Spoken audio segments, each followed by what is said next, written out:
Si un missionnaire manque gravement à son devoir, le responsable du groupe missionnaire peut, comme l'évêque, prendre les mesures qu'il juge opportunes. Toutefois, si leurs décisions ne sont pas conciliables, celle de l'évêque diocésain doit prévaloir. Page 23, troisième partie, au service de la mission, supérieur général. L'autorité suprême dans la société est exercée ordinairement par le supérieur général, qui en a autorité directe et immédiate sur tous les membres de la société. Tous les droits étant sauvegardés, il décide les changements et les rappels qu'il juge opportuns. Le supérieur général maintient et développe l'esprit missionnaire dans la société pour qu'elle soit un instrument efficace au service de l'Église.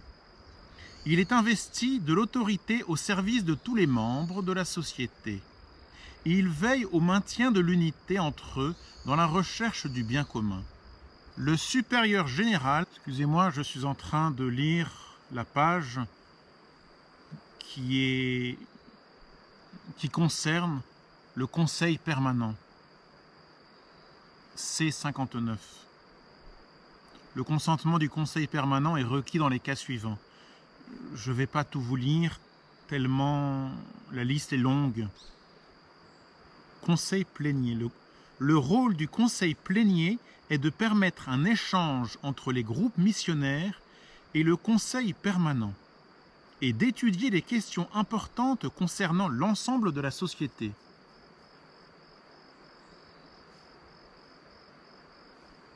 Vous voyez, la première question qui me vient à l'esprit en feuilletant, en faisant glisser toutes ces pages,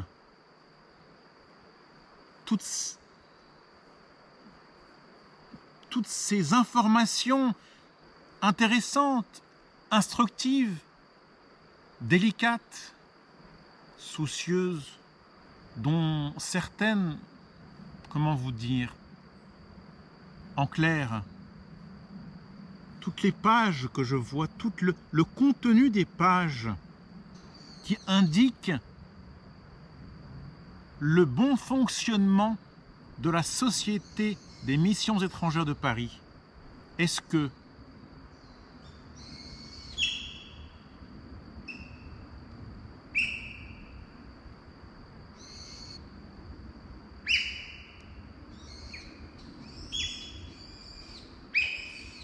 oui, la première question qui me vient à l'esprit, mais ce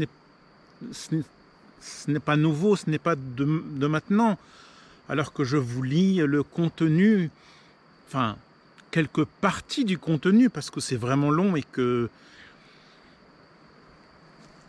j'ai pas envie de partager, j'ai pas envie de perdre du temps à lire, à divulguer toutes ces informations.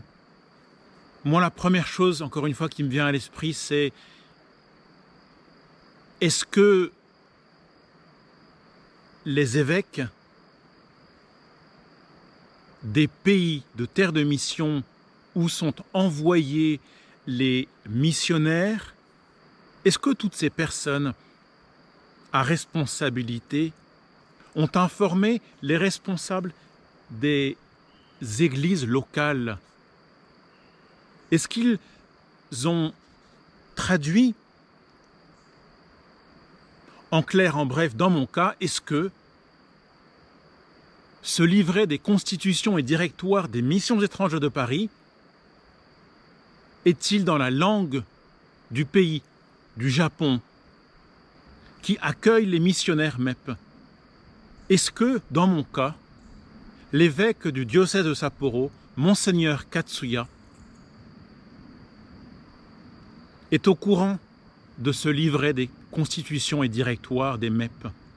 Car on parle de lui, on parle à divers endroits de sa responsabilité en cas de faute grave faite par l'un des missionnaires qui exerce dans son ministère. dans le ministère de Sapporo. Il est cité, il est nommé la responsabilité de l'évêque diocésain. Est-ce que Monseigneur Katsuya a conscience, a connaissance de tout cela? Oui, non? Eh bien, pourquoi ne pas lui demander? Mais au fait, qu'est-ce que cette constitution et directoire de la Société des missions étrangères de Paris?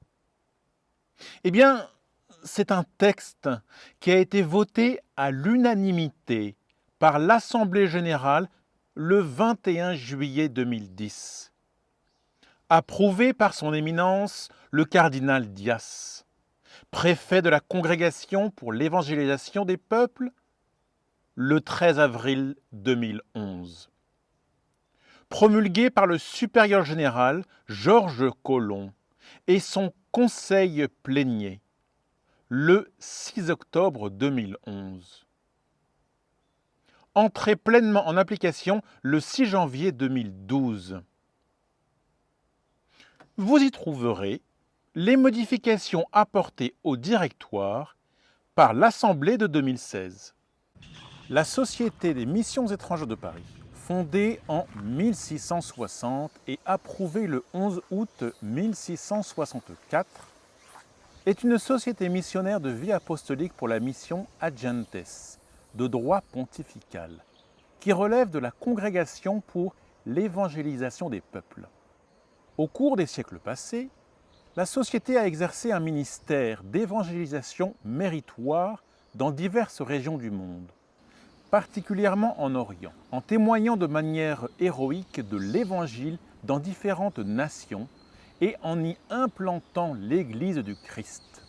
Malgré la baisse constante du nombre de ses membres, la Société poursuit sa mission en faveur des jeunes églises.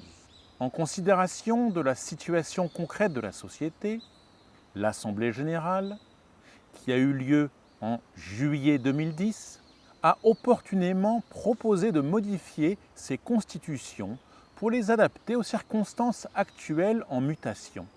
Après une étude attentive des modifications apportées, la Congrégation pour l'évangélisation des peuples, par le présent décret, approuve définitivement le nouveau texte, nonobstant toute chose contraire, donné à Rome, Congrégation pour l'évangélisation des peuples, 13 avril 2011. Ivan Cardinal Dias, préfet, Monseigneur Savio Hontaifai, secrétaire. Mais alors, cette préface est bien belle, est instructive, intéressante, mais quelques doutes, quelques incompréhensions font tâche, car, comme je viens de le lire, il est cité, en considération de la situation concrète de la société, l'Assemblée générale, qui a eu lieu en juillet 2010, a opportunément proposé de modifier ces constitutions pour les adapter aux circonstances actuelles en mutation. C'est bien beau ce décrétum, mais on est en 2024. Et, sauf erreur de ma part, comme l'indique la page d'information des missions étrangères de Paris sur leur site internet, eh bien, il n'est mentionné comme quoi que la charte de déontologie sera probablement, cela n'est pas mon ressort, mais très certainement sera réétudiée. Mais qu'en est-il de ce livret des constitutions et directoires de la Société des missions étrangères de Paris? Je ne cesse d'alerter la situation, mais nous sommes actuellement proches de la fin de l'année 2024. Les abus, les scandales, les crimes qui se sont produits en ma personne étaient à l'été 2022. Comment puis-je faire pour vous transmettre le contenu de ce livret qui fait quand même 84 pages? Mais je vais faire des petits sauts de puce. Et donc, page 6, appeler et envoyer en Église, nature et fin de la société. Page 7 se trouvent les droits et devoirs des membres de la société. Dans les territoires où ils sont envoyés, les membres de la société travaillent au sein du presbytérium des églises particulières, sous l'autorité de l'évêque, à qui incombe la responsabilité première de l'évangélisation dans son diocèse. Dans les conventions avec les ordinaires, sera précisée la vocation première des membres de la société à se consacrer à l'évangélisation des non-chrétiens. Ces conventions doivent assurer aux membres de la société la possibilité de donner la priorité à cet objectif. À l'occasion du renouvellement des conventions, les missionnaires évalueront avec l'ordinaire comment est respecté le service de la mission dans et avec l'Église particulière. Canon 790, 1 et 2. Page 8. Sortie de la société. Les membres de la société sont incardinés, soit à la société, soit dans un diocèse. Pour ceux qui sont incardinés dans un diocèse, un contrat entre l'évêque de ce diocèse, le supérieur général, du consentement de son conseil, et le missionnaire intéressé déterminera les responsabilités de chacune des parties concernées. Droits et devoirs des membres de la société. Tous les membres de la société non seulement s'engagent à en observer constitution et directoire, mais encore se veulent solidaires et responsables du bien de la société et de chacun de ses membres. La société assure, par elle-même ou par le diocèse auquel elle les affecte, l'entretien de ses membres en santé, en maladie et vieillesse. De même, elle assure leur formation missionnaire et soutient leur vie spirituelle et apostolique. Page 9, 10, 11, formation première, formation en mission. En conformité avec le droit universel, un membre doit être renvoyé pour les délits dont il s'agit au canon 1397, 1398 et 1395. La formation.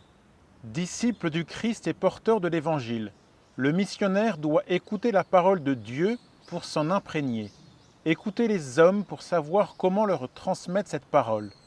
Toute sa vie, il lui faut progresser dans cette double connaissance. La société a la responsabilité d'aider à la formation de ses membres, aussi bien avant le départ qu'à l'arrivée en mission et pendant toute leur vie missionnaire. Chacun des membres de la société se souviendra d'abord qu'il lui incombe le grave devoir de travailler personnellement pour établir sur des bases solides et entretenir sans cesse sa vie spirituelle, sa vie intellectuelle et le dynamisme de son activité pastorale. Le missionnaire n'oubliera pas qu'il reste toujours l'artisan premier de sa propre formation par le travail personnel d'étude et de recherche sans lequel l'aide apportée par la société resterait vaine. Pour le missionnaire, soucieux de mettre continuellement à jour ses connaissances, la réflexion sur l'expérience personnelle, l'attention mise à observer l'évaluation de la vie sociale et religieuse, la sympathie pour les personnes qu'il a l'occasion de rencontrer sont autant de moyens aussi efficaces que l'étude théorique. Le supérieur général et les responsables des groupes missionnaires, chacun à son niveau, s'emploieront à fournir aux missionnaires les moyens nécessaires à leur formation.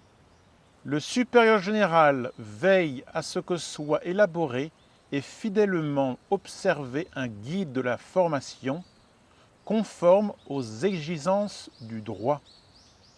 Les conditions dans lesquelles travaille la société, les pays où elle est appelée et les besoins actuels requièrent, en plus des qualités demandées pour les candidats au sacerdoce en France, un certain nombre de dispositions nécessaires à tout missionnaire, quelles que soient ses capacités intellectuelles. L'évolution et les transformations du monde, les mutations qui se produisent dans les mentalités exigent des missionnaires une adaptation constante qu'ils ne peuvent réaliser que par une formation continue sur les plans spirituel, intellectuel et pastoral. Cela est d'autant plus nécessaire qu'ils se trouvent éloignés de leur culture d'origine. Pour acquérir cette formation, les membres de la société auront à cœur d'utiliser les moyens proposés par l'Église locale ou par la société. Page 13, chapitre 3. L'unité, C25. Participant au même sacerdoce et à la même vocation missionnaire, les membres de la société veillent à rester en communion les uns avec les autres, avec leurs supérieurs de la société, avec l'évêque et le presbytérium. L'autorité, C26. La société, étant de droit pontifical, dépend de la Congrégation pour l'évangélisation des peuples. C27. L'autorité suprême dans la société est exercée ordinairement par le supérieur général avec ses conseils. Toutefois, quand l'Assemblée générale est réunie, c'est en elle que réside cette autorité, étant sauf le pouvoir de gouvernement du supérieur général pour les affaires ordinaires. C28. Dans les territoires de mission, les membres de la société sont, en tout ce qui concerne leur ministère apostolique, sous l'autorité de l'évêque diocésain. L'évêque est le chef et le centre d'unité de l'apostolat diocésain. Il est chargé de promouvoir l'activité missionnaire. Il la dirige et la coordonne. Tous les missionnaires sont donc soumis à son pouvoir dans les diverses œuvres de l'apostolat. Agentes 30.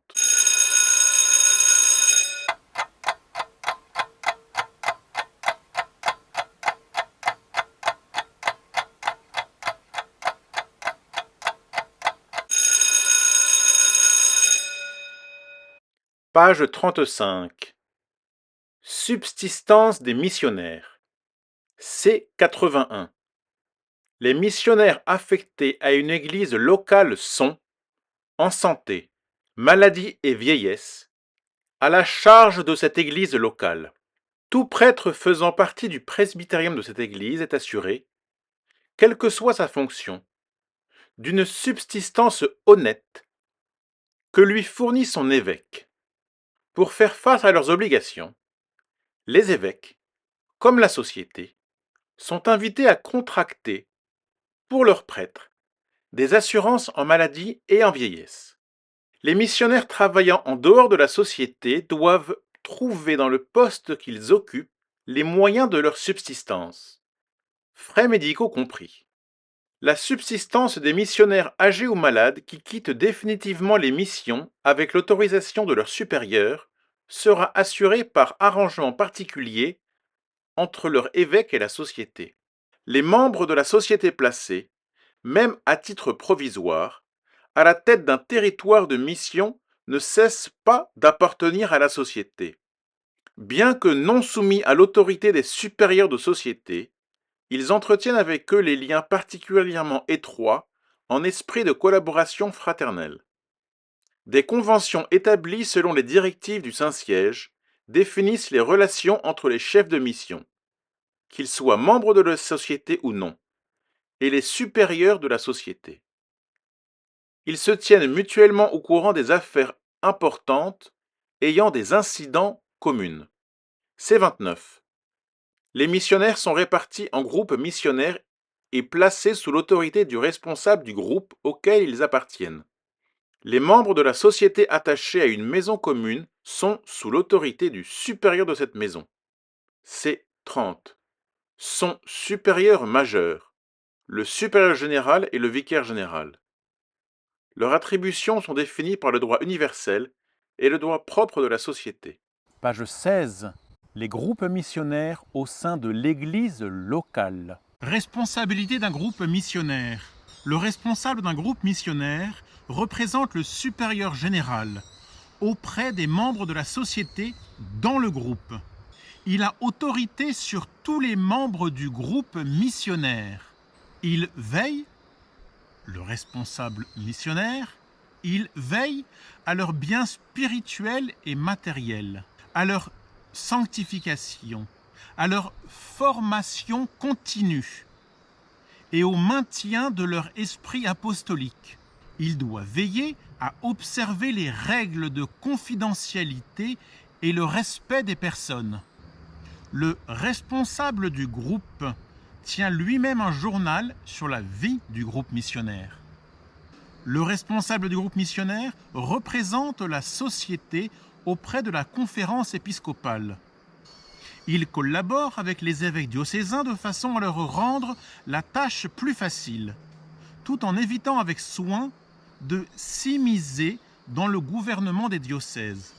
Quand une obligation est commune aux deux supérieurs, ecclésiastique et responsable MEP, celui-ci se considère comme tenu in solidum, en sorte qu'il doit, autant que possible, suppléer à une éventuelle déficience du supérieur ecclésiastique lorsqu'il s'agit du bien des missionnaires. Le responsable du groupe missionnaire, dans un esprit fraternel, aide les missionnaires du groupe à vivre leur vocation dans la fidélité au Seigneur. Le responsable d'un groupe missionnaire s'assure que les missionnaires puissent bénéficier des bienfaits d'une retraite annuelle. Le responsable d'un groupe missionnaire rédige les conventions particulières avec les évêques,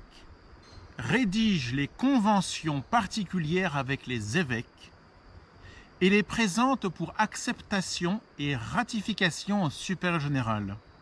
Présente à l'approbation du supérieur général le directoire du groupe missionnaire. Si un missionnaire manque gravement à son devoir, le responsable du groupe missionnaire peut, comme l'évêque, prendre les mesures qu'il le juge opportunes.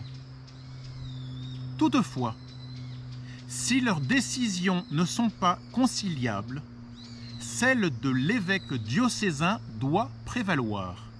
Si un missionnaire a commis des fautes, le responsable du groupe missionnaire constituera un dossier selon la procédure et le fera parvenir au supérieur général.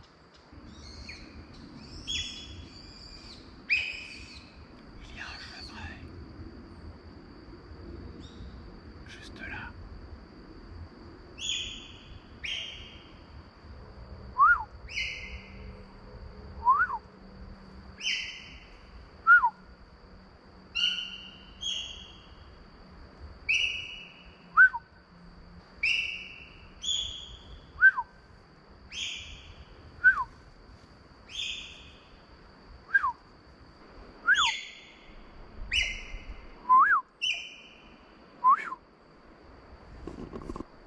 Donc à Hokkaido avec les chasseurs, ils m'avaient appris à imiter le chant du chevreuil pour le faire venir le plus près possible pour ensuite le mettre en joue. Quelquefois ça marche, quelquefois ça marche pas. Il était tout proche. C'est rigolo.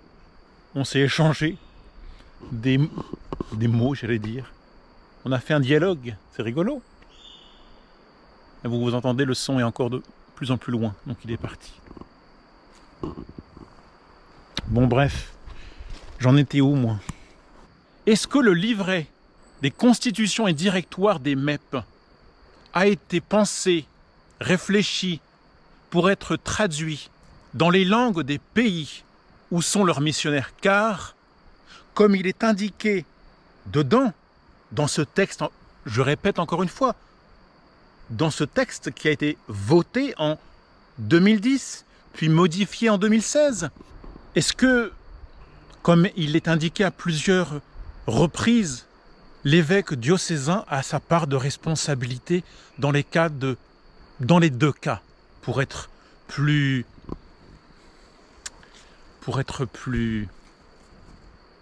concret?